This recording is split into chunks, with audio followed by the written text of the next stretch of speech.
User instructions. Product overview. Note: different models have different components. Please refer to the actual product. Note: to 7120KJU0 shares the 3 core functions with the rotary switch-operated version, but utilizes button controls. Installation instructions. Place the juice container into the main unit in the direction indicated, ensuring that it is seated flat and aligned correctly.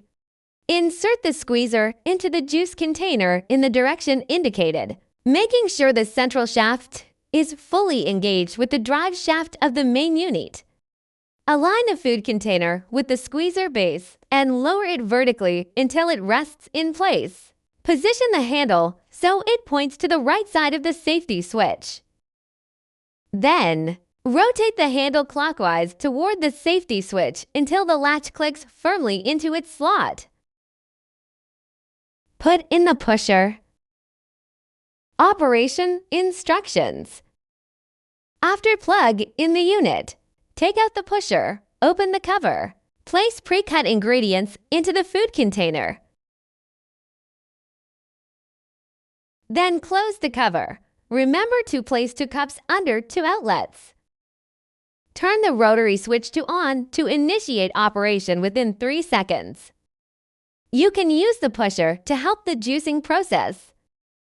During the process, the residue will be discharged through the residue spout. Open the silicone outlet to allow the juice to flow out through the juice spout. After juicing is completed, turn the rotary switch to the off position. If jamming occurs during operation, turn the switch to the reverse to discharge the ingredients. Then turn it back to on to resume operation. Disassembly instructions. Unplug the machine, remove the pusher, open the cover, unscrew the food container counterclockwise and remove it upwards. Take out the entire juice container, then you can clean the juicer.